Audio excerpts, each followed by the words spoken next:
Salve, salve galera! Aqui estamos nós de novo.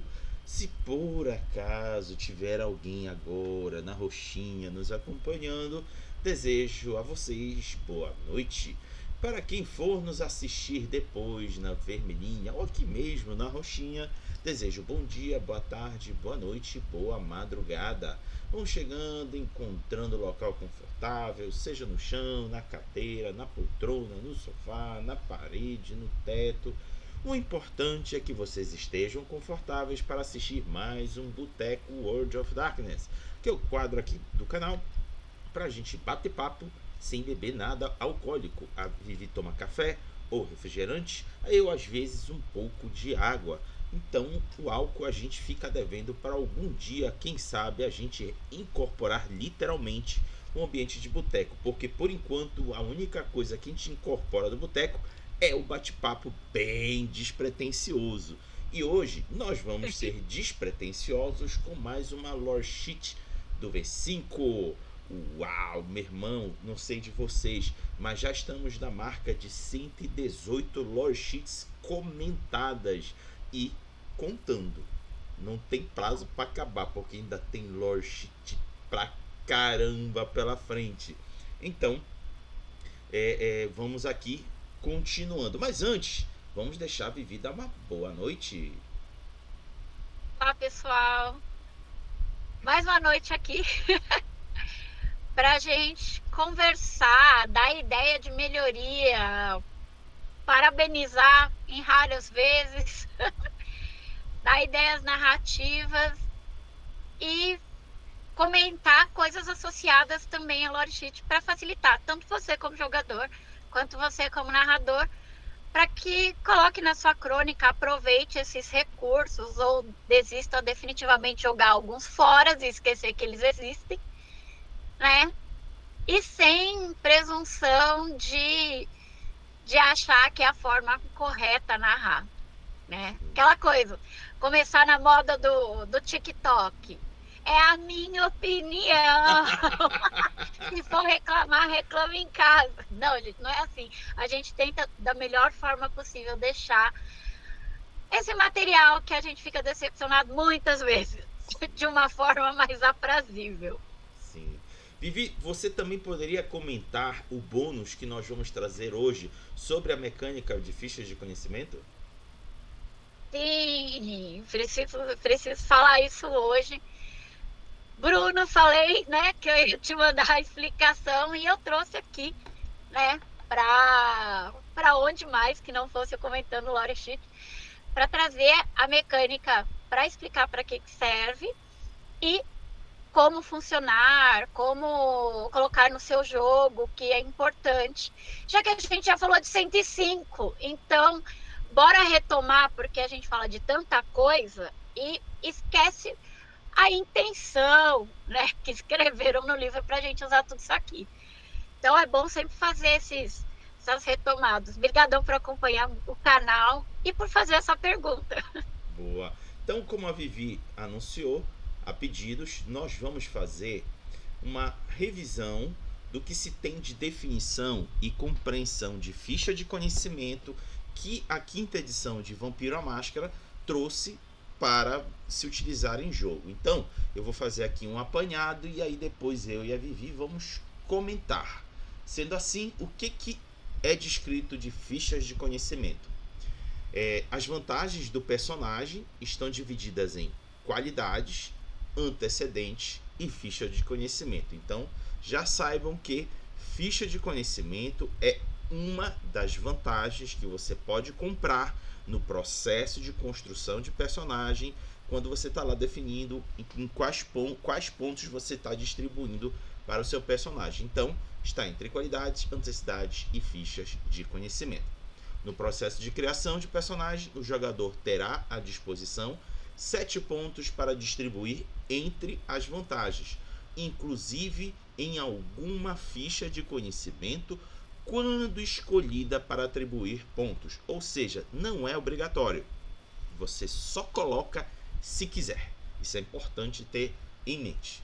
As fichas de conhecimento são um tipo especial de vantagem que conecta o seu personagem diretamente a uma das ricas metatramas de Vampiro.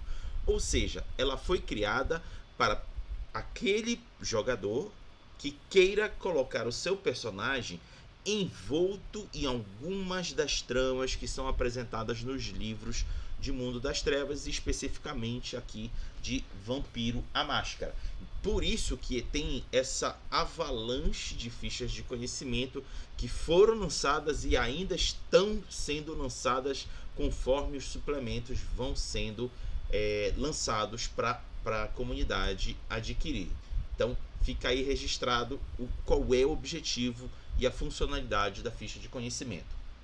Compre uma vantagem a partir de uma ficha de conhecimento e integre a sua história, a história dessa ficha de conhecimento na linhagem e conexões de seu personagem. Algumas camadas de conhecimento, especialmente a de descendente de, requer que o personagem seja de um clã específico. Ou seja, você vai escolher ali uma das vantagens salpicadas na ficha de conhecimento específico e vai agregar a história do seu personagem, as conexões do seu personagem. E lá tem algumas em que são dedicadas a algum clã específico. Já vem escrito debaixo do título da ficha de conhecimento que é, por exemplo, somente para personagens do clã Nosferatu, somente para personagens do clã Toreador. Significa que somente personagens desse clã podem absorver essa ficha de conhecimento, mas nenhum outro pode. Continuando, cada jogador pode escolher uma ficha de conhecimento e selecionar pontos nele, assim como em qualquer outra vantagem. Cuidado, no entanto, pois estas vantagens são frequentemente muito diferentes em natureza e podem não ser apropriadas para todas as crônicas. O que ele está dizendo aqui?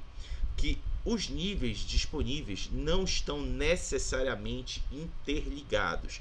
Eles podem se conversar, mas não são atrelados, não são necessariamente e obrigatoriamente atrelados. Você pode pegar um de quarto nível sem ter comprado o primeiro, segundo, terceiro anteriores. Você pode ir direto para o quarto e comprá-los. E também, deixa eu ver aqui, tem que verificar que algumas dessas fichas de conhecimento não são muito legais para a proposta de jogo apresentada pela pessoa narradora. Então você tem que medir o que é vantajoso e o que não é vantajoso depois que o narrador tiver explicado qual é o cenário de jogo. Por exemplo, vou dar aqui um exemplo rápido. Que adianta você colocar a ficha de conhecimento de veterano de guerras de seitas se o cenário de jogo tem muito mais a ver com exploração de influência de fama, sei lá, na rádio, cenários culturais. Você, um veterano de guerra, vai servir como nesse cenário?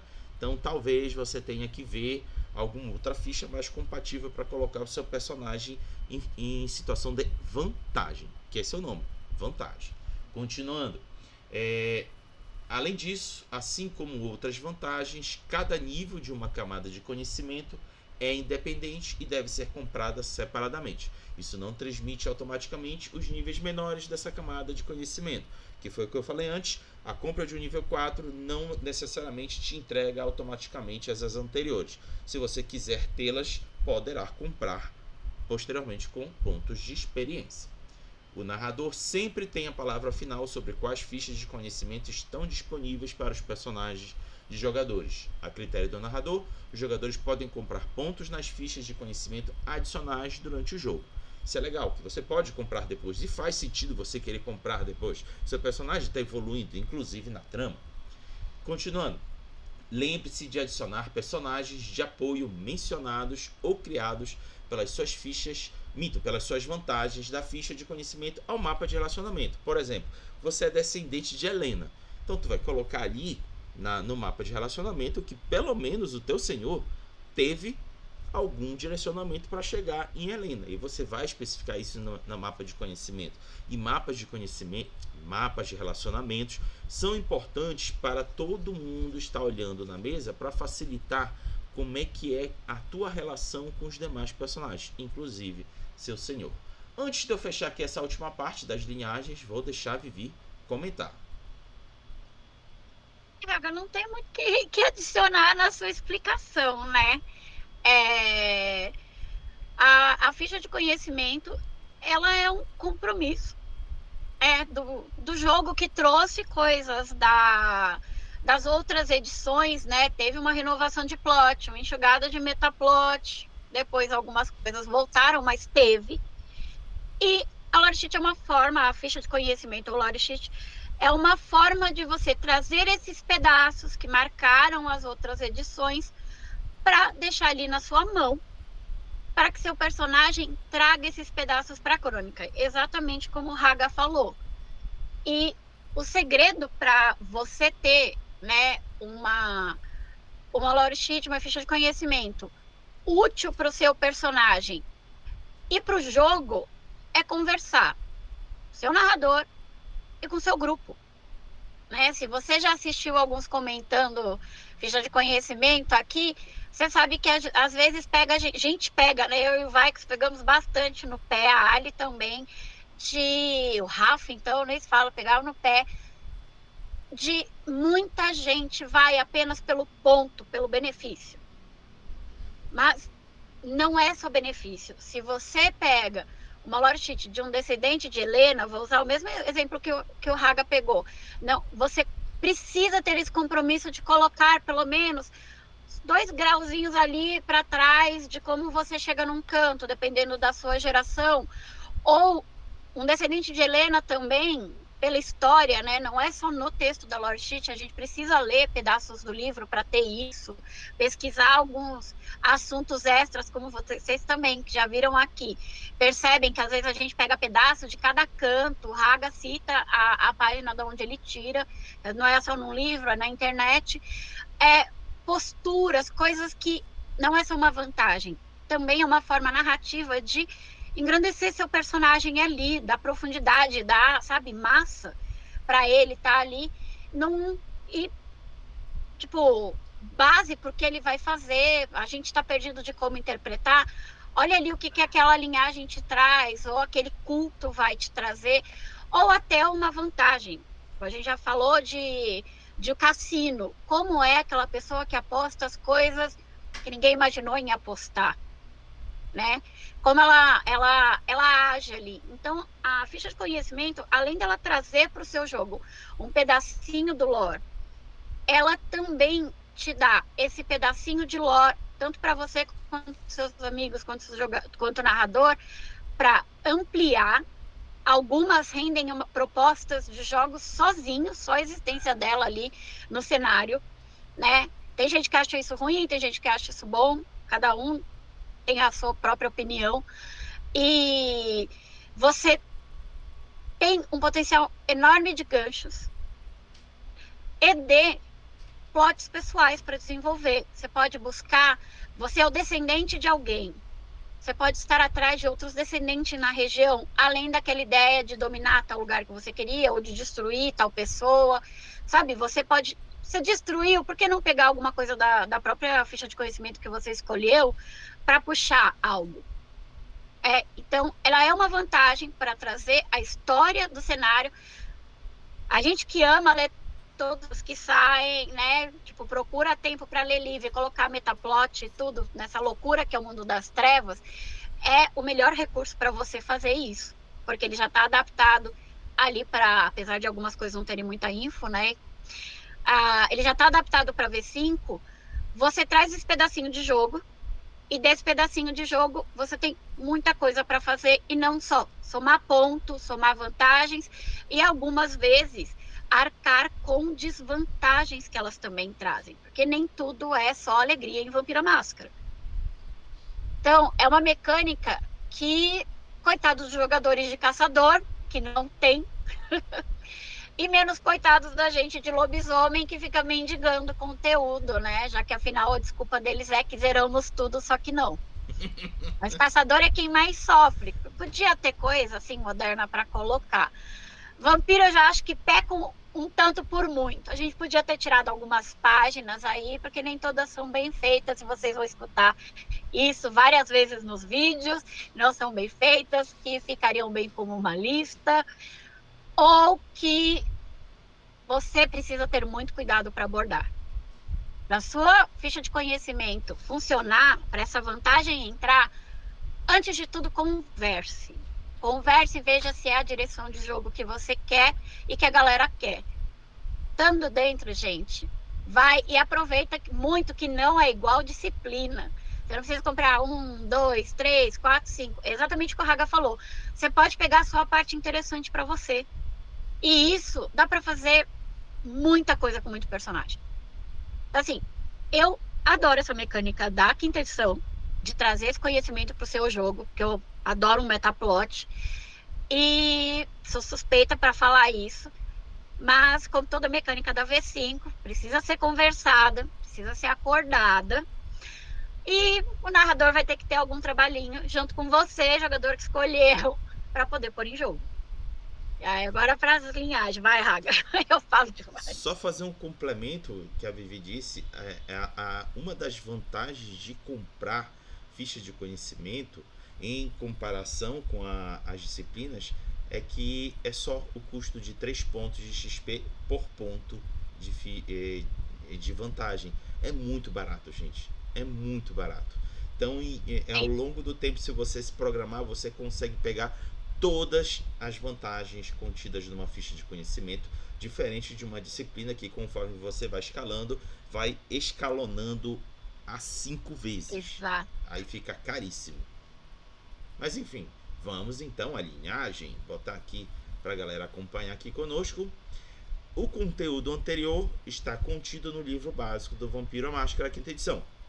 E aí, o livro Cultos dos Deuses do Sangue trouxe uma característica a mais às fichas de conhecimento que vocês vão saber agora. A partir do lançamento do suplemento Culto dos Deuses do Sangue, alguns personagens podem aderir a um antecedente chamado de linhagem, o qual tem o objetivo de refletir uma natureza híbrida para determinados vampiros, como os Recata, que é o clã formado por descendências distintas de vampiros que lidam com a faceta da morte e que decidiram se unir em torno de um enorme acordo chamado de a reunião de família. A linhagem age justamente como um antecedente ficha de conhecimento. E, como uma ficha de conhecimento, você pode somente escolher uma linhagem. Lembrando, anteriormente você só poderia comprar uma única ficha de conhecimento. Você pode comprar separadamente os níveis, mas só pode usufruir de uma única ficha de conhecimento. Aqui você vai poder agregar, além de uma ficha de conhecimento geral, você pode agregar adicionalmente uma ficha de conhecimento de linhagem. Então tá aí o adicional que a linhagem trouxe para jogo. Mas ainda tem aqui mais um conteúdo. Os narradores podem decidir que as fichas de conhecimento previamente publicadas relacionadas à linhagem, tal como descendente de Hadestadit, descendente de Helena, que contém como linhagens, ou seja, permitindo que personagens com essas fichas de conhecimento tomem uma ficha de conhecimento adicional e não relacionada à linhagem. É que, verdade, as fichas de conhecimento anteriores ao Culto dos Deuses do Sangue utilizava descendente de para colocar o personagem na linha de ascensão de um determinado vampiro famoso do cenário. Então passa-se a adotar descendentes de como também uma ficha de linhagem. E aí você, além dela, pode pegar uma ficha geral para usar com seu personagem. Vivi, seus comentários. Não, gente, antes eu fiquei com uma dúvida, sério, enorme. No entanto, que eu fui lá pedir ajuda na DM do Belém para tirar a dúvida se descendente entrava como linhagem. Porque é aquela coisa, na lógica, você pensa, entra. Mas na hora que você vai ver regra e padrão de regra de vampiro, é uma loucuragem, né? De vampiro não, de mundo das trevas.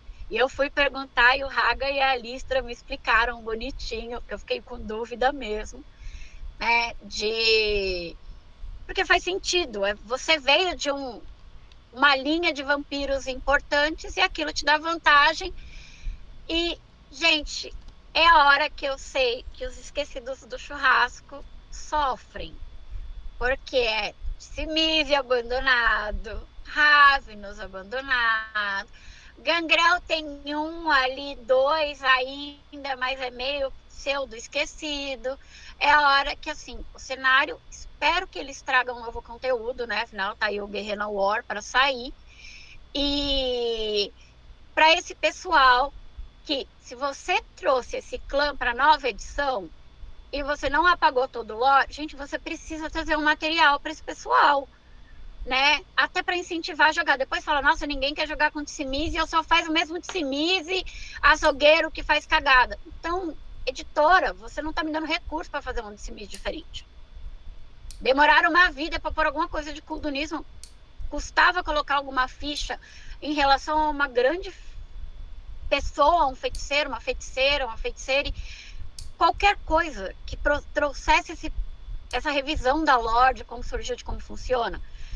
Então, a parte de linhagens, a gente tem reclamação, sim, né? Falta bastante coisa e eles têm livro, eles têm espaço aí para colocar, já que a gente já acostumou com a ideia de comprar muitos livros de vampiro desde sempre. Não muito a contra, aliás, bem muito a contragosto. E é a parte que as fichas de linhagem, se você gosta também, né, novamente, de metaplot, ou se você gosta de vantagens que encaixam bem quando você quer seguir coisas de um clã, elas valem muito a pena. Muito a pena. Posso dizer que as de Ventru é uma tranqueiragem.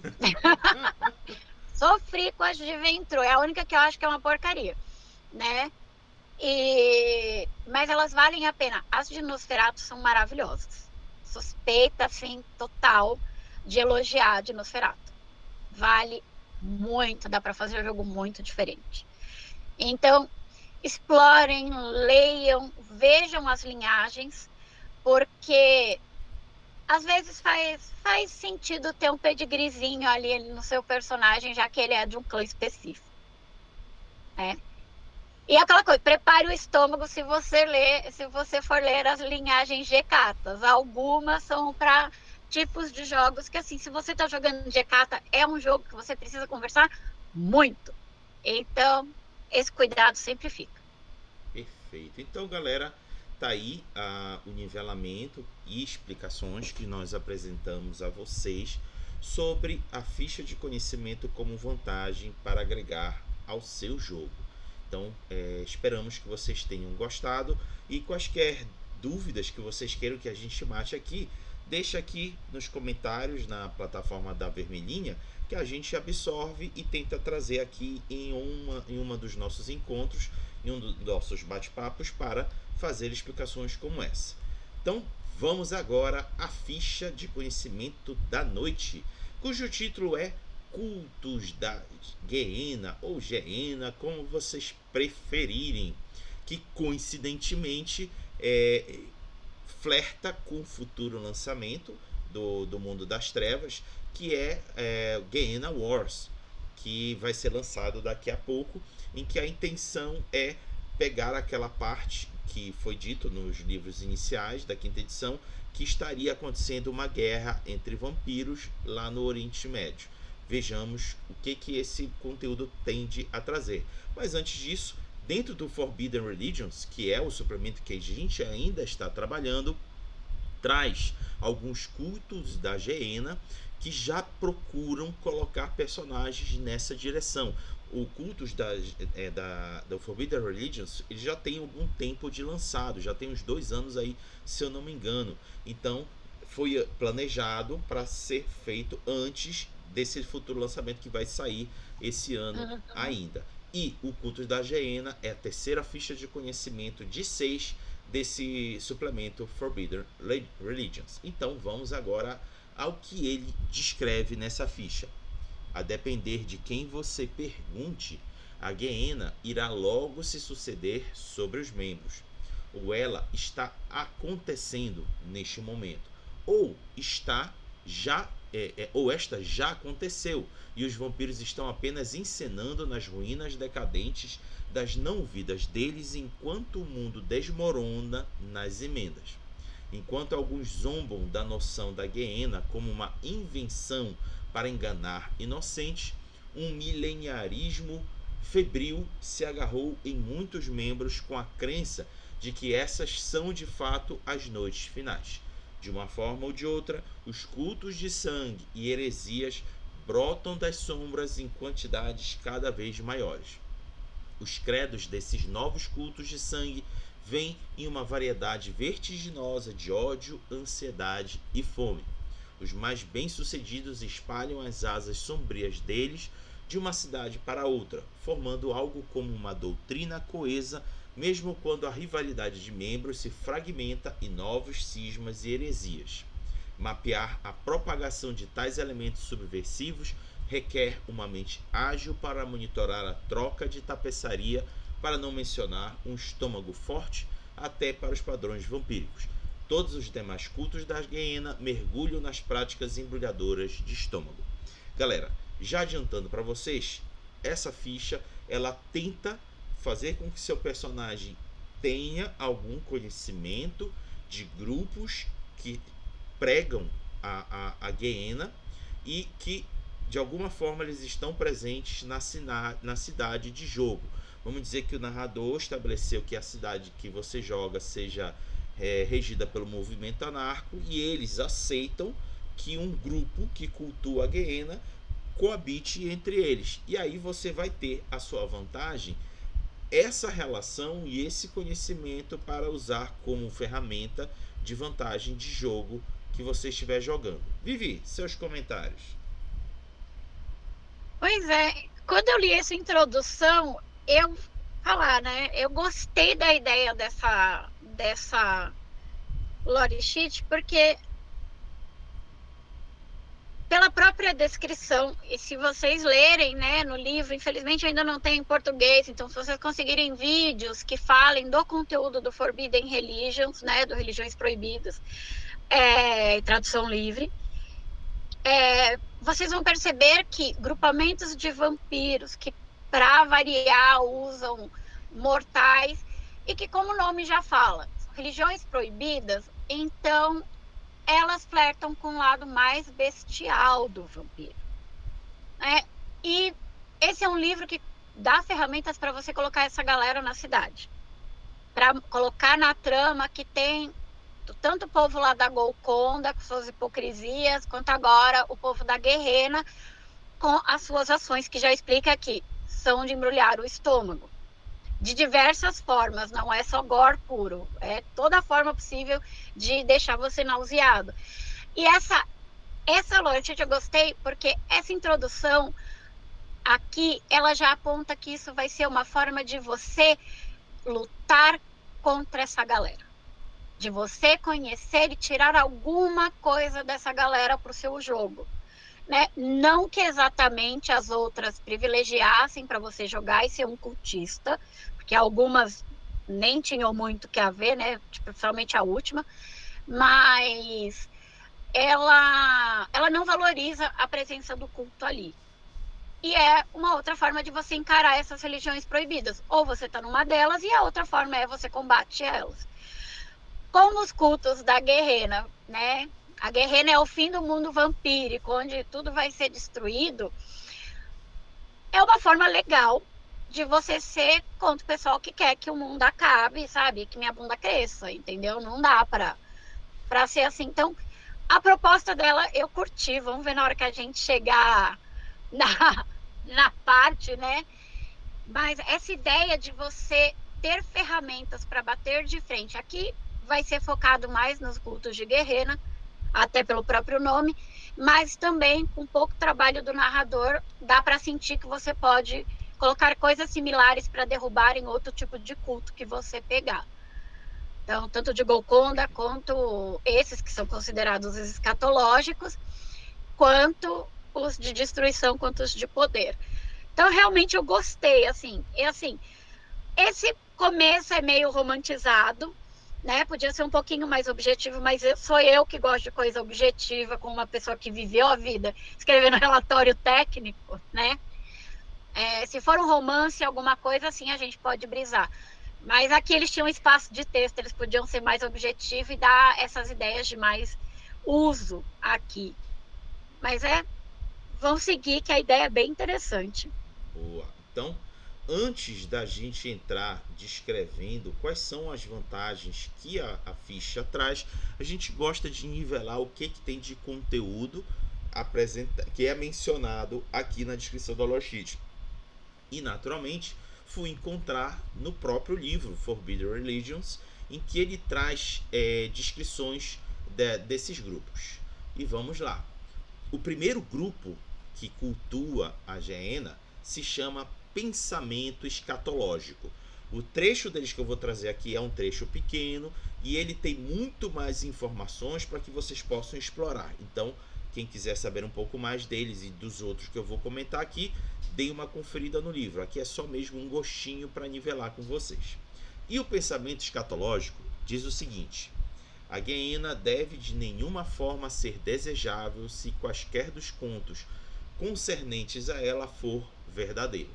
O livro de Nod a descreve como um fim para a existência dos membros, ou o mundo inteiro.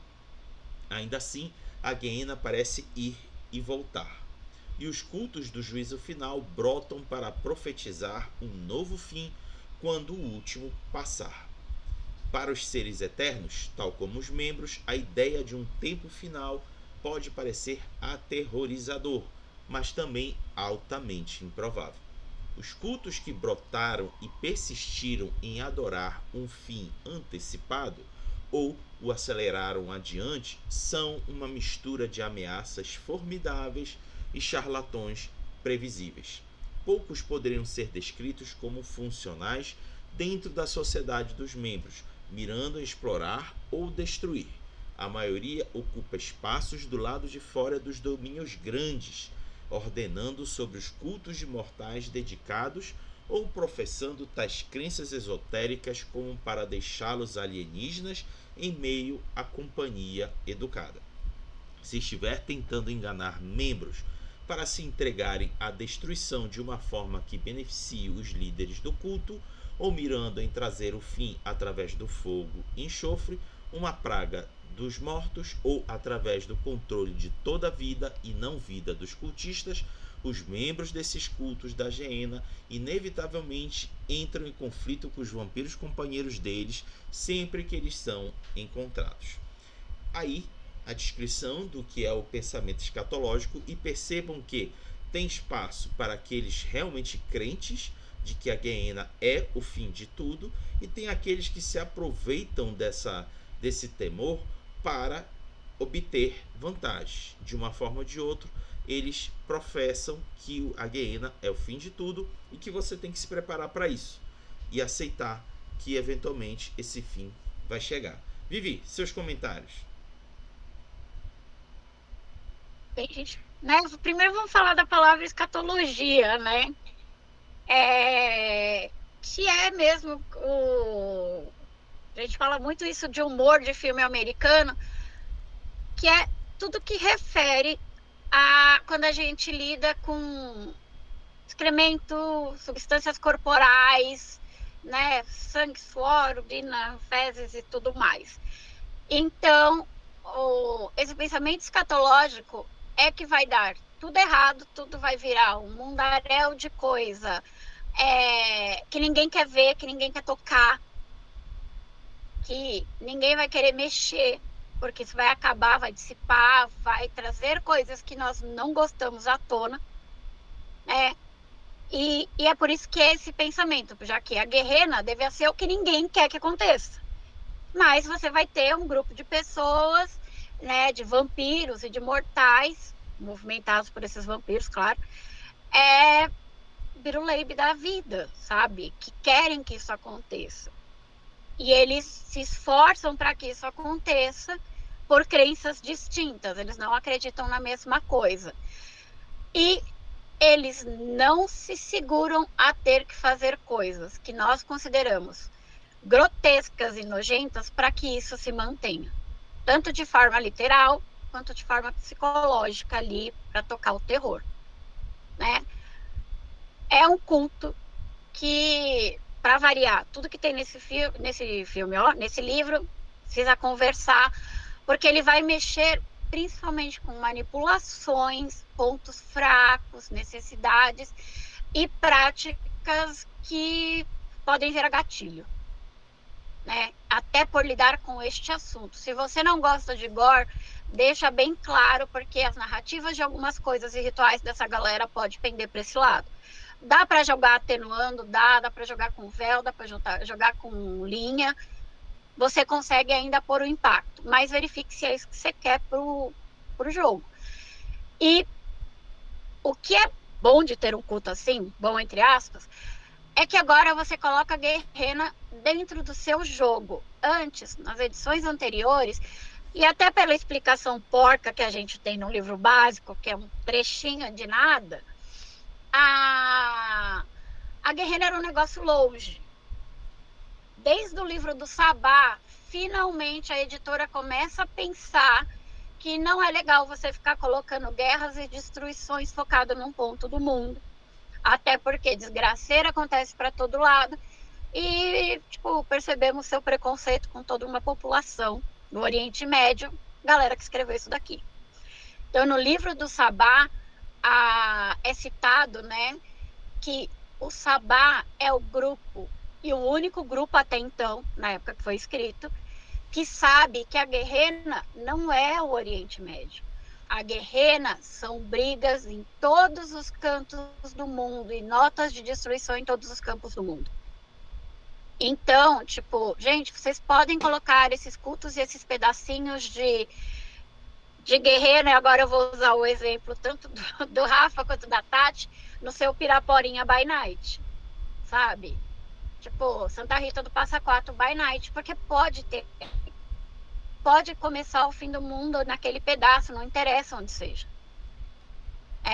E como um aviso, tipo, se você não quer uma destruição ou uma galera que vai trazer uma ideia de autodestruição e de destruição de mundo, não coloque na sua crônica esse pessoal específico, que esse é o que não vai ajudar a sua cidade para frente.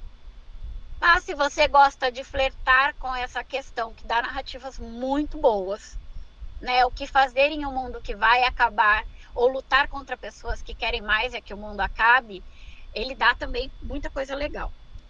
Verdade. É isso. Verdade. Vamos então agora a outro culto da Gehenna. Vamos botar aqui para vocês acompanharem. Vamos lá. O próximo Ah, não. Desculpa, gente. Pensamento escatológico é o pensamento dos cultos da Gehenna. Eu confundi achando É o que era um geralzão. grupo. É o geralzão. Peço desculpa a todo mundo que assistiu. Eu estava falando, querendo dizer que era um grupo, mas não é.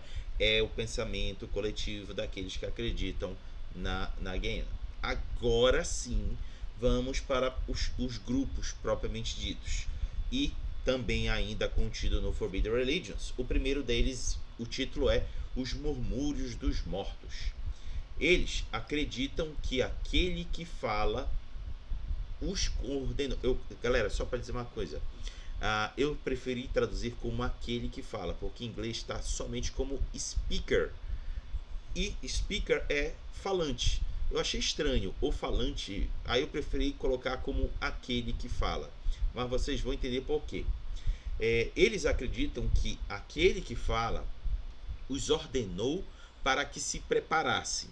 Ou seja, alguém fala para eles fazerem alguma coisa. Já está aqui estabelecido que eles só fazem aquilo que alguém diz. E alguém é esse que fala, aquele que fala. Para que os sussurros irão estar prontos quando chegar a hora de falar. Conforme a adesão no culto cresce dentro de um domínio, o crime tende a aumentar. Estes são os incidentes usuais do roubo e de pequenos furtos, pois esses murmúrios sem renda... Galera, Murmúrios é o nome dado àqueles que seguem a ideia desse culto, cujo nome é Os Murmúrios dos Mortos. Então já sabe que Murmúrios está se referindo aos seguidores desse culto. Pois esses murmúrios, sem renda ou meios digitais, tentam contribuir financeiramente com aquele que fala.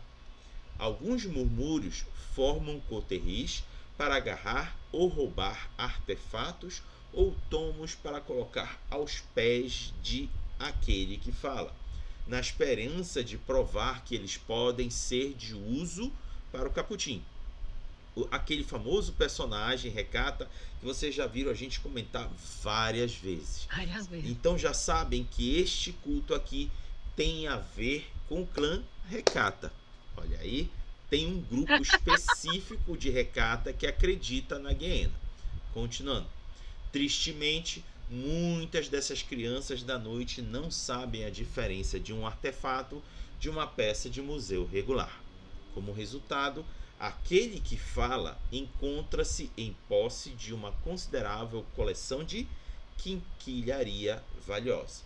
Aqueles do lado de fora dos Recata são bem-vindos a se juntar nos sussurros, ou, assim é dito, aos forasteiros.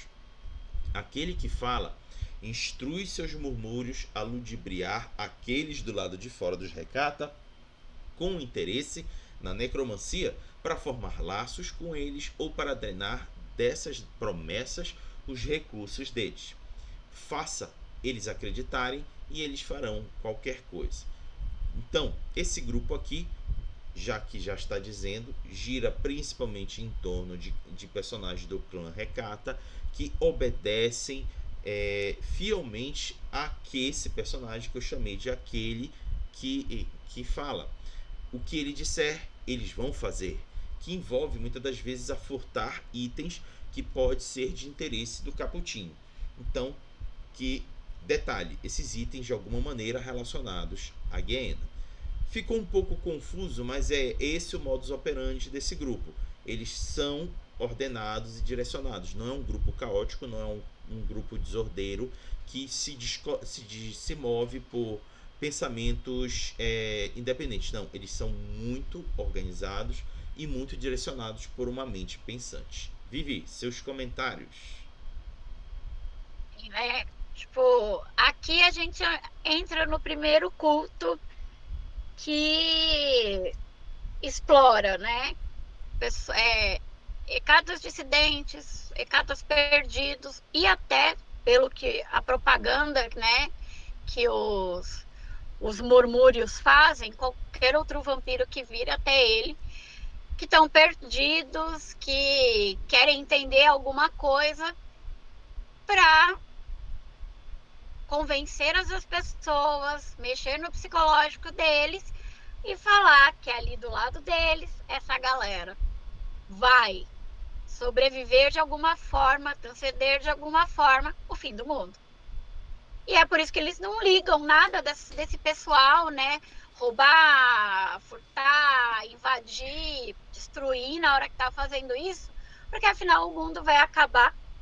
Por que não?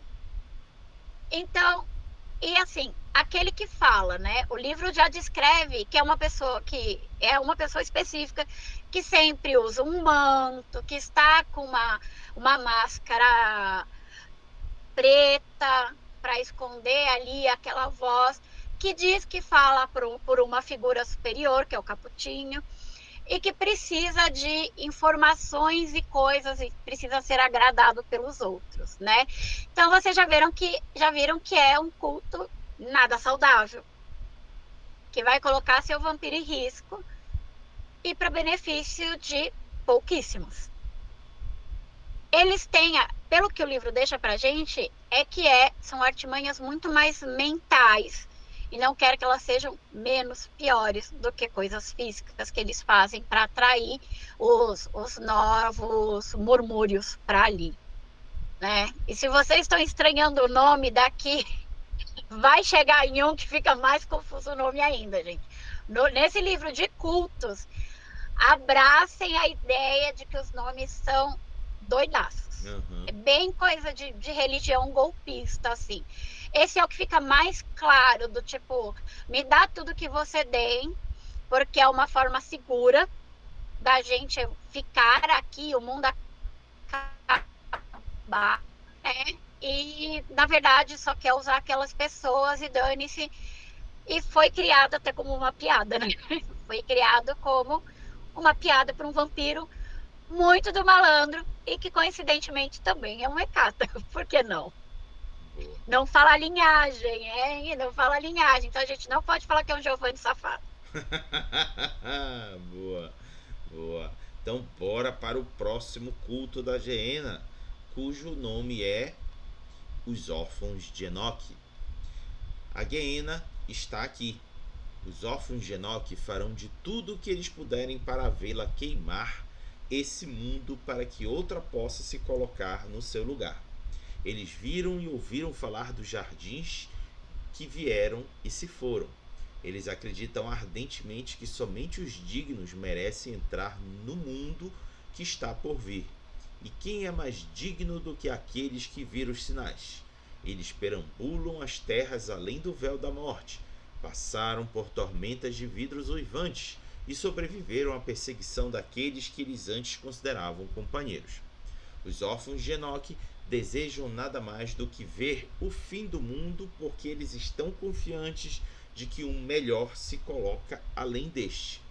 Um jardim que eles irão ver crescer mais uma vez. Uma cidade que eles verão novamente se reconstruir. O último passo é garantir que o mundo adira a sua trilha certa e adequada. Este grupo basicamente prega que é melhor esse mundo se acabar porque um melhor irá surgir depois e eles estarão lá para testemunhar isso. Então, para eles, interessa acelerar o processo do fim do mundo e a Geena é o melhor caminho para isso. Vivi, seus comentários. Gente, uma coisa assim que, tipo, né? Eu vou até fazer um jabazinho aqui pro canal do Ed Vulcão. É, porque chama Altas Teses, mas se vocês gostam de estudar cultos e o fenômeno que eles fazem, ele tem um material muito interessante. Vocês já notaram que culto do fim do mundo não é só o mundo acabar e eles morrerem juntos e felizes? É sempre porque eles vão prosperar e ficar e ganharão alguma coisa conta. Dos três da Guerreira, eu gostei mais desse, porque a estratégia deles, de como eles vão assistir, de acelerar processos e entrar nas tramas dos locais, na sociedade, e criar toda uma sociedade ali secreta e preparada para, gente, morrer vampiro, morrer mortal e só sobrar eles, é muito interessante para a narrativa. A metodologia também é de alienação, não é uma coisa legal, não é saudável para um grupo, mas a ideia narrativa é muito interessante. Então, se eu fosse usar um desses três, eu usaria deles. E eles têm umas pegadas místicas, assim, doidas, com aquela questão da estrela vermelha que apareceu no céu, que eles vagavam, e aí quando a estrela apagou, eles tiveram que parar onde eles estavam. E aqui também tem,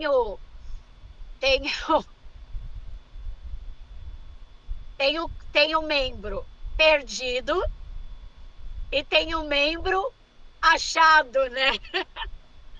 E você fica assim, do tipo, como assim? Membro perdido é aquele cara, aquele vampiro que estava vagando e parou. E o membro achado, ele é aqueles que o cara perdido fixou naquela cidade, então ele foi achado. E é uma doidura, assim, que é muito interessante de ler, mas que também, para variar, quando você for lidar com seus jogadores, converse os limites, porque eles vão manipular o que puder. Desde a donazinha que faz o bolo para a festa de aniversário da vizinha, até o dono das maiores empresas daquele pedaço ali, fazendeiro, o que tiver. Eles não ligam para quem é a pessoa, desde que permita que este culto prepare o local para quando o fim chegar, só eles vejam um novo amanhecer. Tá? E conta também, como o segundo tem, o segundo é pataquada da figura mística, mas esse tem direito até figura mística que só aparece para os escolhidos. Eu amei também que é uma mulher baixinha.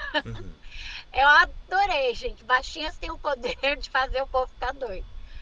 Aí, assim, esse é o mais interessante, tipo, mesmo. Eu achei o mais legal de todos. Boa. Então vamos ao terceiro e último da relação que o Forbidden Religions traz para a galera poder se inteirar, cujo título é O Terceiro Dia.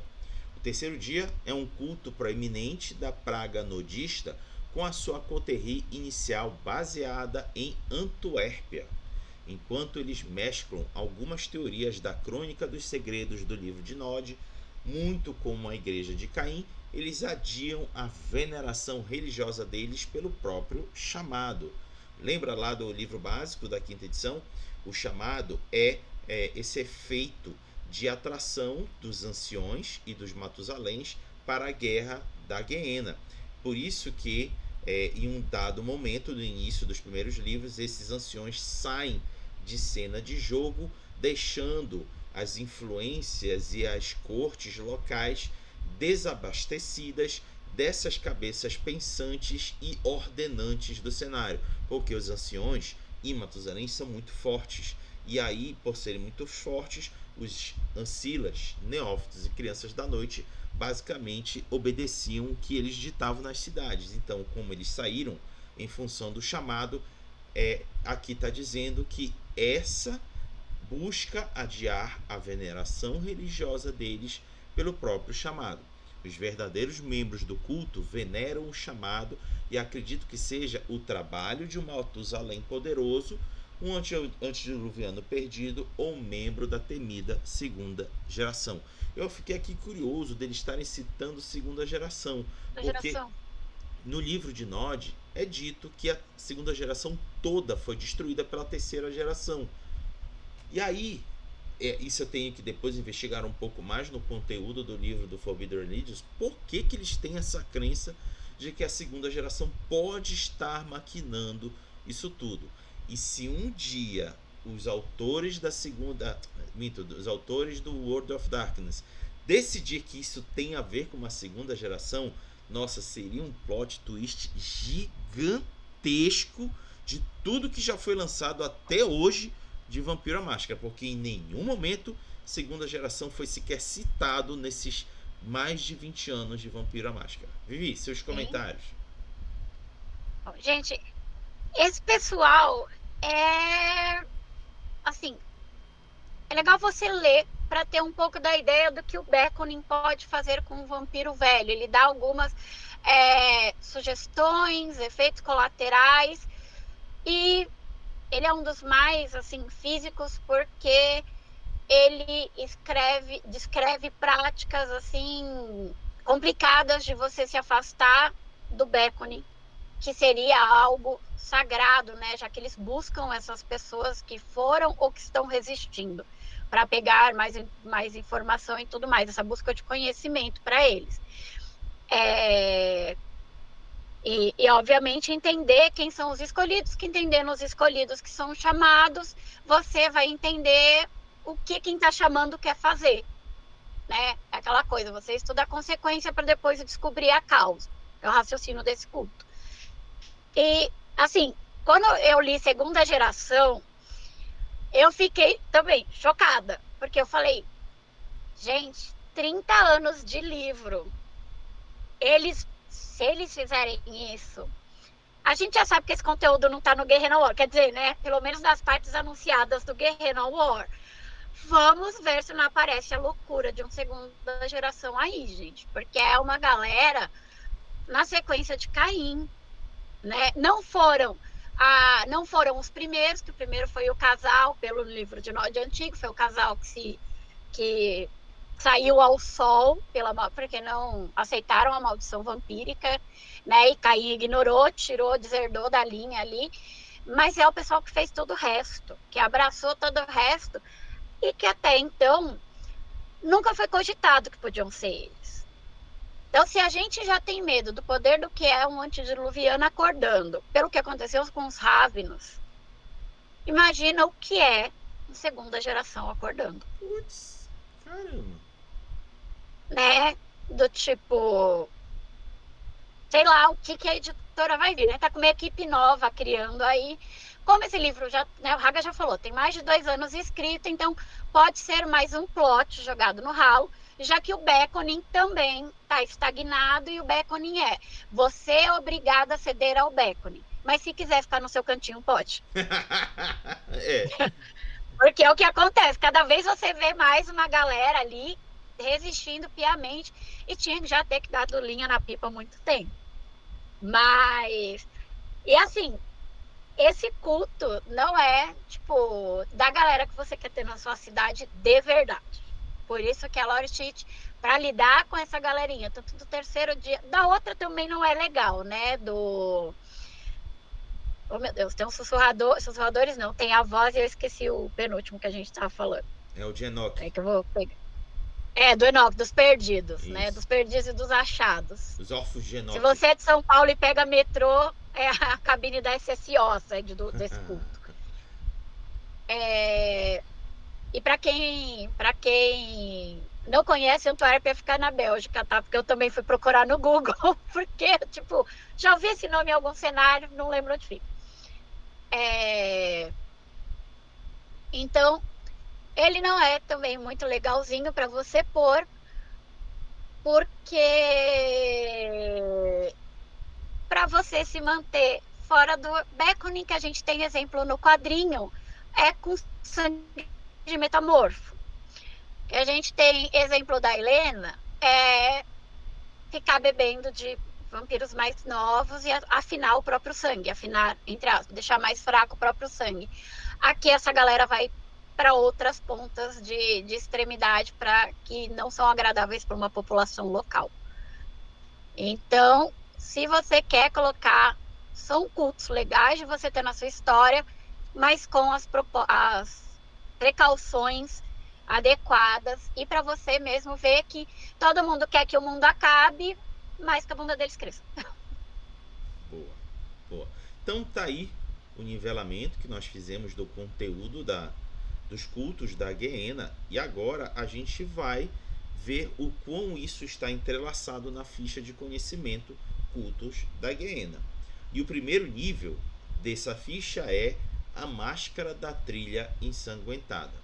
Uma vez por sessão, quando você começar a investigar ou pesquisar a presença de um culto de sangue que você não havia anteriormente usado desse conhecimento, o narrador dá a você uma pista gratuita para ajudar a localizar o culto ou para compreender os atuais planos dele. É uma vantagem bem legal porque a disponibilidade está por sessão, não é por história nem por crônica. Então, a depender de como estiver o desenvolvimento da trama em jogo, pode ser uma ferramenta muito útil para você se valer para fazer o seu grupo avançar na trama. Contudo, é um nível que depende com que esta ficha e o que ela se propõe esteja previsto em jogo pelo narrador. Como eu falei, se o narrador te colocar numa cidade em que isso não é vantajoso, você vai estar jogando fora esses pontos.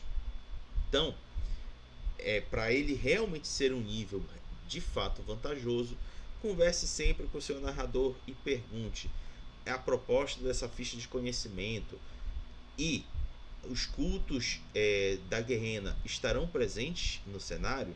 Se não, recomendo você rever. Vivi. Né? Tipo, da parte matemática, a gente vê que aqui não fala de nenhum número e, né, já adiantando um pouquinho, a gente vai ver isso bastante nessa ficha. Ela é bem narrativa. É para quem gosta de jogar e quem gosta de campanha, que vai ter investigação, vai ter conversa, vai ter aquela pausa para coletar informações, para passar informações. E ela depende muito do narrador, porque é o narrador que passa, o narrador que calcula, né? Tem pouco parâmetro assim. Então, para mim, que gosto de mesas assim, eu adorei esse primeiro ponto, que é, o problema é que assim, você pode usar toda a sessão, mas você não pode, tipo, ficar usando isso repetidamente para informações de cultos, do tipo, eu vou ficar 4 dias usando esse poder pedindo para o meu narrador informações, só depois eu saio. Não, aqui ele te limita no que é o que você já estudou daquela seita, o que você já estudou daquele culto. Porque, lembre-se, cultos também são mini seitas. As seitas grandes olham com desconfiança para os cultos, porque eles Uhum. são mais fortes que a ideia de uma camarila, de uma anarquia, sabe? É uma coisa meio doida de questão de religiões abusivas e seguir coach maluco para a montanha. Mas o que eu gostei é exatamente isso. Você tem um limite que você vai ver ali com o seu narrador, que você não vai se poder se aprofundar só perguntando e dormindo e acordando na sua noite. Então, não anula totalmente o jogo investigativo, a possibilidade da sua galera poder seguir adiante, fazer o trabalho de ir para lá e para cá, de usar a internet, mas ela te dá um guia, porque quando a gente está falando de pessoas que estão totalmente tomadas por um pensamento único, é muito complicado entender o que elas querem e como a mente delas está funcionando. Gente, pessoal que estuda culto, que estuda movimentos religiosos, que aliás não é nem mais culto que fala, é movimento religioso, porque a ideia de culto a gente já tem um preconceito muito grande com a palavra, movimentos religiosos assim, é complicado. E ajuda o seu personagem que, tipo, às vezes não tem aquele raciocínio ou está iniciando a busca para limpar a cidade desse pessoal a entender um pouco. Facilita porque dá sem colocar pontos em você, dá um compromisso de você ter um boost narrativo e isso render para as coisas. Se você é mais de um jogo matemático que quer rolar dado para tirar, não, eu já não aconselho essa lore sheet, porque essa lore sheet vai envolver muita narração e noção. Tem gente que não vai gostar exatamente por isso, que não fala uma informação de valor maior, de valor menor. Quando a gente está lendo, facilita ter maior, menor, detalhada? Facilita. Mas aqui a gente vai precisar do bom senso. Então, se você está com uma galera firmeza jogando, aí vale a pena investigar e você gosta dessa interação e possibilidade de conversar e se aprofundar naquela narrativa.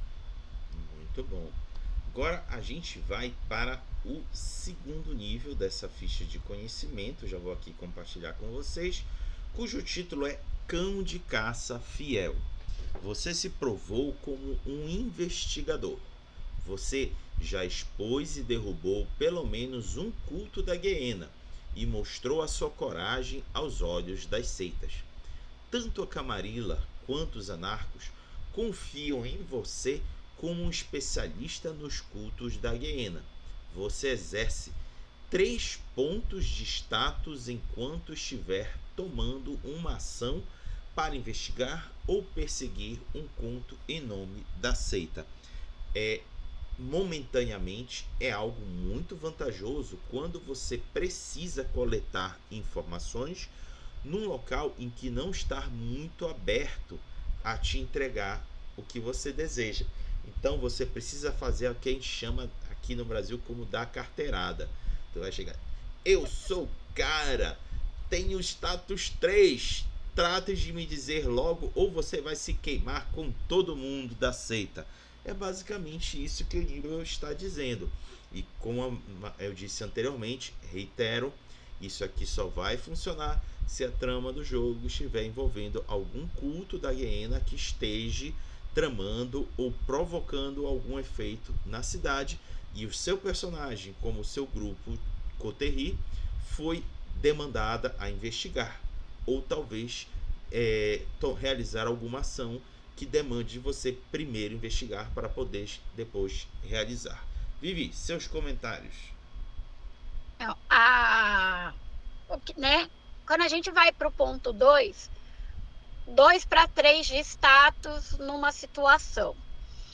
Então, assim, gente, esse ponto, vale a pena pegar exatamente como o Raga falou. se isso é a trama e se você vai representar algum do lado das seitas com frequência. Porque você está fazendo, você e seu grupo, né? O grupo, vamos colocar o grupo inteiro. Se o grupo for representar as seitas com frequência, ele vale a pena, porque ele é exatamente para um tipo de situação, né? Qual a maior vantagem dele de ser um status 3? É porque ele não é um status 3 só na Camarilla. Ele é na anarquia. Ou ele é nos dois, se as duas estão pedindo para você investigar de alguma forma, você está ali no meio do caminho.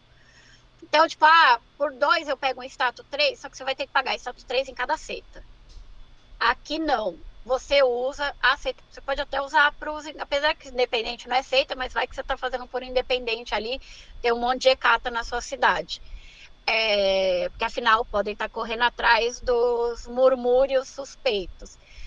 Então, eu acho que ele vale a pena, desde que a sua história, exatamente como o Raga falou, a sua história tem isso e você vai usar isso. Porque essa ficha é muito focada para um tipo de personagem, né? Para um tipo de campanha. Assim como se espera de algumas lore sheets. Então, pelo menos, até agora, a gente está mantendo a ideia do que é isso daqui. Podia ser caçador de culto da guerreira, podia ter um nome mais para dizer que você é do contra, né? Ou quem sabe um dia mudar de lado. Mas o nome tá ali, culto da guerreira. A primeira vez que eu li o nome, eu achei que era para você ser algum dos cultistas, né? Por isso que eu gostei da postura. E esse daqui eu ainda acho que vale a pena sim, porque é um status que você vai poder mudar de acordo com a necessidade da sua missão e com quem te mandou. Porque quem te mandou tá mantendo as suas costas ali, às vezes não declaradamente, mas de alguma forma está ali mantendo e você tem um nome para exatamente dar carteirada e você falar com que sabe de quem eu sou filho, sabe com quem você está falando, e a pessoa, se a pessoa falar não, você poder retrucar. Era melhor você saber. Verdade, verdade. Então, agora a gente vai avançar para o terceiro nível dessa ficha, cujo título é Dogma. Você está imerso no conhecimento da Guiena e você descobriu muitas permutações de fés distorcidas que seus membros companheiros se envolvem. Uma vez por sessão, olha só, uma vez por sessão, quando você discutir a fé de um vampiro com ele ou observá-lo praticando a fé dele, você pode extrapolar a natureza bruta das doutrinas, convicções ou código que a religião se foca. O narrador não precisa dar a você o exato palavreado, mas deve expressar os temas primários, limitações e crenças, até aqueles que não são evidentes no que o vampiro diz ou fez. Ou seja, uma vez por sessão, você pode solicitar para o seu narrador para que ele relate para você características culturais e organizacionais do culto, para que você tenha essa arma poderosíssima de vantagem sobre os demais, que é informação. Você vai receber informação interna do culto, que pode-se dizer que é uma informação privilegiada e, se bem usada, é uma ferramenta poderosíssima para realizar alguma ação contra ou manipular o culto em questão. Vivi, seus comentários. Então, gente, para mim, eu acho que vale o 3. Porque é a capacidade de observação do seu personagem que já lida com isso. Se você estiver discutindo com uma pessoa ali, conversando, você consegue perceber, você consegue ler aquela pessoa, né? E novamente, é mais um ponto que você vai ter informações narrativamente, você não vai fazer rolagem. Você percebe, você escuta. E por mais que você, tipo, aqui a gente chama de canjica. E você vai falar munguzá, isso vai dar uma treta enorme. E você vai falar munguzá, quando você usar essa informação, isso pode mostrar talvez que você não tenha informações totalmente, ser um novato naquela fé, já ter tido pelo menos uma introdução, ou você trocar com outros caçadores com outros que estão lidando com esse culto. E só de observar, gente, você colocou uma escuta, você está de binóculo, você está por meios digitais observando um ritual, você saber o que por trás daquela ritualística. E sei lá, numa futura negociação, você dá, sabe, aquela resposta que parece uma informação secreta e o cara não sabe como você chegou. Isso dá, assim, novamente, mega potencial narrativo para você pôr. Muitas vezes você virar o jogo, resolver disputas sem usar dados. E assim, essa lore sheet, pelo fato dela não usar tanto dado, você vai precisar falar bastante no seu jogo, ou vocês decidirem, você, narrador e grupo, se vocês vão usar só dar ideias em vez de desenvolver a cena inteira. Né? Mas ela pede um pouco muito de participação e de roleplay. Para que no futuro, como o Raga falou, gente, informação é tudo, principalmente quando você está lidando com comunidades fechadas, movidas por cultos que têm interesses próprios, e o interesse é destruir o mundo onde você está vivendo. Então, assim, para o nível 3, eu acho muito legal. E, ao contrário de muitas lore sheets, assim, que não é só que os pontos não estão relacionados, mas eles não têm nada a ver, eles não pegam nada. Aqui dá para ver que você vai ficando mais experiente conforme você caça. Você pode sim já começar com 3, porque você tem um personagem super empático, mas você fica mais experiente, ou você vai moldando o seu caçador conforme você compra caçador, né? Seu procurador de cultista, conforme você vai evoluindo na sua caçada. Você vai aprender primeiro a identificar o cultista para depois aprender a seguir trilhas no local. Não tem problema. Então, é uma que permite você comprar numa ordem bem diversa. É ela, caso você queira seguir e fechar o bingo dessa lore sheet. Água com Então, você. Hoje vai ser vamos, rapidinho. nós vamos agora para o quarto nível da ficha, cujo título é Quebrador de Culto. Os charlatões e demagogos dos cultos milenares dependem de carisma e o desespero dos seguidores deles, que precisam de alguém mais para fornecer as respostas, direção e justificativa para as indulgências sombrias deles. Tal autoilusão é difícil de superar, mas você sabe como estilhaçar as ilusões deles e rasgar as fundações da fé deles. Uma vez por história, por cena, olha só, uma vez por história por cena. Enquanto estiver socialmente interagindo com você, os membros do culto não se beneficiam de quaisquer pontos no status que eles possam ter dentro do próprio culto deles. Se eles forem incapazes de superar você em um conflito, eles perdem qualquer ponto do tal status pelo resto da história, conforme você abala a fé do culto neles até o núcleo. O que eu achei interessante desse quarto nível?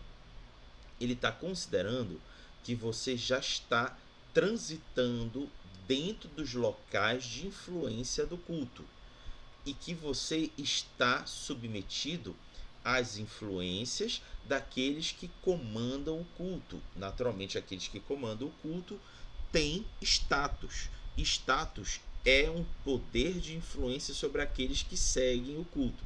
E aqui, com esse nível, você está anulando o poder de influência do status. E isso é muito forte se for o caso de você estar dentro das áreas comuns do culto. Vivi, seus comentários. Nossa, gente, aqui, né, faz sentido estar num quarto ponto. A gente sempre tem essa questão de por história, que não sabemos se é o arco, se é uma história, campanha de trocentos anos.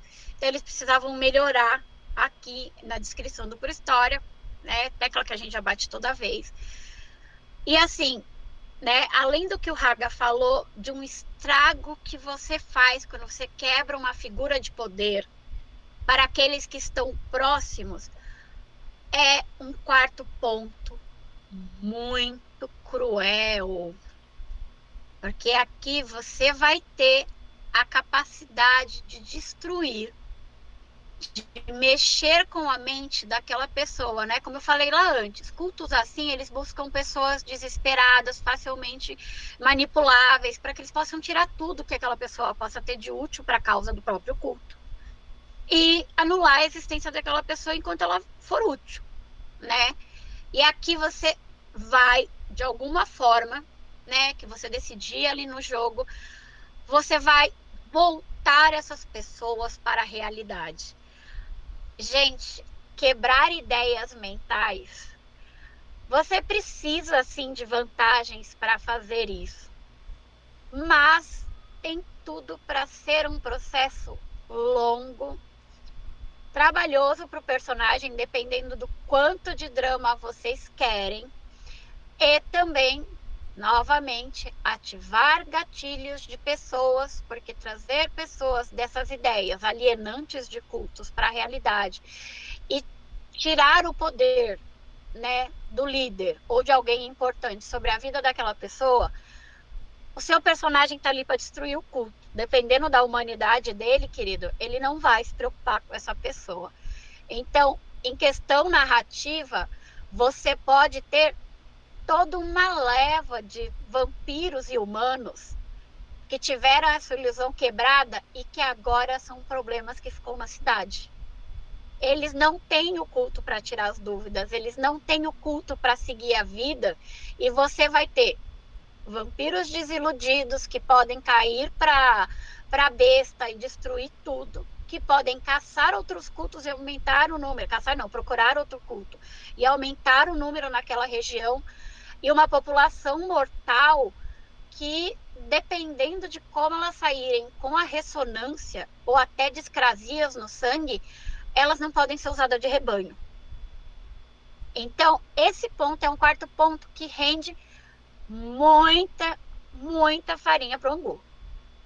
Ele, se você pegar, pense de como você vai ser suave, você vai ser brusco, dá para fazer isso de qualquer jeito, de acordo com como você quer lidar com esse problema depois.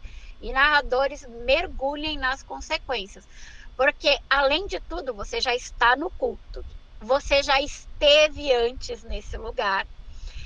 E quando você desmascara figuras de poder de uma forma irrefutável, porque você arrancou o status dele ali, ele não tem a vantagem, ele não tem mais a, aquele poder de oratória, aquela mentira ali, e é difícil você fazer, a gente vê até hoje na sociedade quebrar essas coisas. Gente, é um estrago fenomenal, porque dependendo do que o seu grupo de jogo fizer, é um efeito cascata maravilhoso de ver acontecendo no cenário, né? Pode dar errado? Pode dar errado. Mas, narrador, se você permitiu isso aqui, não seja um canalha e deixe o jogador usar esse ponto. Lembrando que aqui está por história, então não é todo dia que você entra. Ele só te dá vantagem se você tá lá e tem acesso a essa galera manipulada. Não é para você entrar. Não é você chegar na porta com o megafone e ficar xingando aquele líder. Você precisa estar ali para anular, de alguma forma que mais te agradar, esse personagem. Esse é o cuidado ao ter o quebrador de culto, o destruidor de culto.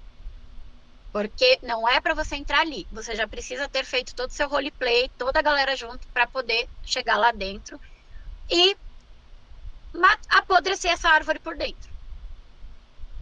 O que é mais legal, porque se apodrece por dentro, nem sempre os outros cultos vão saber que aquilo ali não é mais só uma fachada que a sua cidade manteve, que já está totalmente dominado. Assim, eu briso nas ideias de narração. Ah, eu preciso descansar. Beleza. Agora a gente vai para o quinto nível, que a ficha promete entregar, cujo título é Verdades Vermelhas. Investigar a crescente onda de cultos de sangue e adoradores da Guiena colocou você em uma posição melhor para peneirar alguns preciosos grãos de verdade do coágulo inchado de mentiras que se assenta no coração da maioria dessas fés infames. Se você quiser acreditar nisso ou não, você não pode negar a evidência que você reuniu e por que não a explorar para si, ao invés de deixá-la nas mãos manchadas de sangue dos zelotes espumando. Uma vez que você tem estudado as práticas ou textos de qualquer culto de sangue, você fica capaz de aprender quaisquer rituais ou outras habilidades sobrenaturais incomuns que eles possuírem sem precisar de um professor, embora você deva pagar quaisquer custos de pontos de experiência como de costume. Gente, isso é muito foda. Por quê? Tanto rituais quanto habilidades, que aí a gente pode chamar logo direto de disciplina, específicas de um grupo, seja o Recata, por exemplo, ou aqueles que se relacionam com o Oblívio, que tem a questão da morte ou das sombras. Se você é um Bruhá, se você é um Gangrel, se você é um Toreador, se não tiver um deles para te ensinar, você não consegue aprender. E quando consegue encontrar, você se submete a beber do sangue deles para poder conseguir treinar e aprender. Ou seja, você está caminhando em direção a um laço de sangue com esse vampiro. Essas limitações e dificuldades são anuladas pela proposta desse nível. Você não precisa, não só você tem acesso ao conhecimento, como você não precisa de ninguém para te ensinar, que consequentemente você não precisa ter que beber o sangue dessa pessoa. Nossa, isso é muito forte. É como se você tivesse à sua disposição um leque de opções de poderes e rituais para agregar com o seu personagem no momento que você quiser comprá-los. Eu achei isso muito forte. Vivi, seus comentários. Eu só fiquei com uma dúvida na hora que eu li aqui.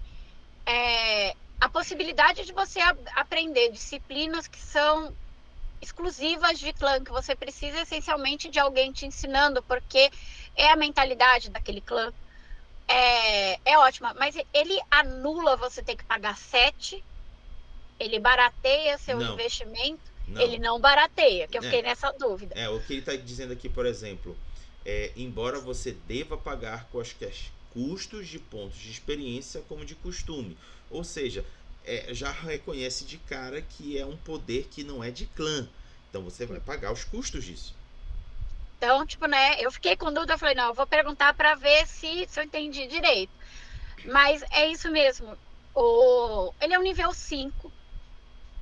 Meu lado Sabá muito pensa assim, tipo, né, sabazeiro da humanidade baixa, muito pensa, nossa, aprender coisa que os outros fazem e bater neles com as coisas que eles fazem é interessante demais. Né? Chegar e falar, você não é o único que manda aqui. Né? Sabá lá da segunda edição, gente, não da terceira e da quinta edição. Para poder fazer o caos. E como alguém que estuda os cultos, né? Deu para notar que essa lore sheet ela fala de pedaços da guerreira e põe a guerreira no seu jogo, né? Mas ela não foca exatamente em você saber sobre a guerreira, já que você está lutando contra os cultos dela. Algumas coisas citam aqui. Mas você poder usar para cultos específicos, como o pessoal do sussurro, que é em sua maioria Hecata, você ter a capacidade de um poder de Oblivion para se infiltrar, para eles acharem que você é um Hecata, isso é muito útil. Muito útil. E assim, para você ter disciplinas extras, são só algumas linhagens que está lá no culto dos deuses de sangue, né? Que você paga 4 pontos para ter acesso à disciplina extra. Aqui é uma quarta disciplina do clã, e só serve para as linhagens Hecata. Aqui você paga 5 pontos para expandir seu cardápio sem laço de sangue. Uhum. Sem ficar renovando. Você ainda precisa ali buscar o pessoal da ressonância para facilitar seus estudos, ter que aprender, evoluir, gastar ponto. Mas para quem não vive disso, né? Como a gente falou, é uma campanha que precisa ter esse foco. Isso é uma ferramenta maravilhosa. Se você quer, né? Tipo, vampiro não é herói, não tô falando que você é um herói desbravando e destruindo cultos. Na verdade, você tá cuidando do teu lado e não quer que teu mundo acabe. Você tem ganho pessoal ali. Mas acessar um cardápio novo de disciplina, dependendo do seu estilo de jogo, isso vale muito, bastante.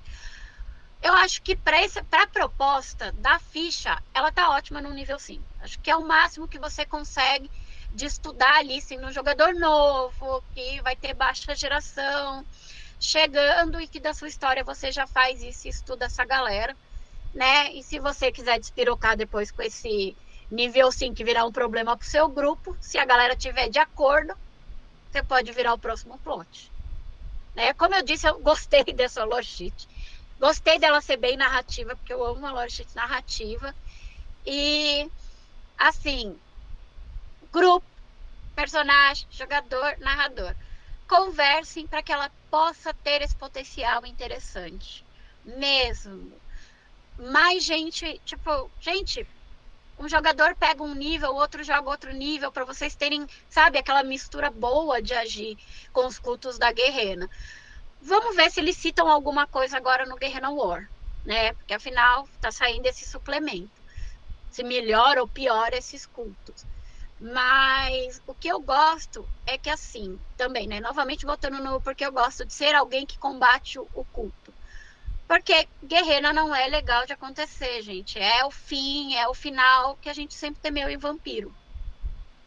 E que a V5 precisa dar um resultado nisso. Igual aconteceu com o Apocalipse de vampiro, de vampiro não, de lobisomem, né? Que eles deram e não deram fim. Precisa definir alguma coisa mais dessa guerreira, sem os preconceitos do passado, que tinha muito, e para guiar.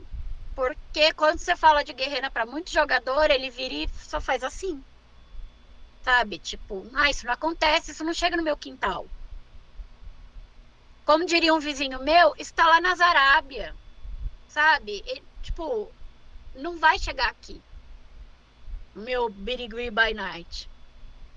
Então, gente, traga para o seu grupo se vocês gostam de Metaplot. Vale a pena, dá para estudar legalzinho. E vamos esperar o Guerreira sair para a gente dar mais corpo nessa lore sheet. Boa, boa. Então tá aí todos os nossos comentários sobre essa ficha de conhecimento, cultos da Guiena. É o terceiro do suplemento Forbidden Religions. Ainda faltam mais 3. Então, até mais ou menos outubro estaremos aqui finalizando todos eles. Agradecemos muito por vocês terem estado conosco até aqui. Espero que tenha sido útil. Quaisquer dúvidas, qualquer solicitações de esclarecimentos, deixe aqui no comentário na plataforma vermelhinha, que a gente se compromete em trazê-las para vocês. Sendo assim, para finalizar, peço para que a Vivi, junto comigo, diga tchau, Lilica. Tchau, Lilica. Tchau, Lilica. É isso aí.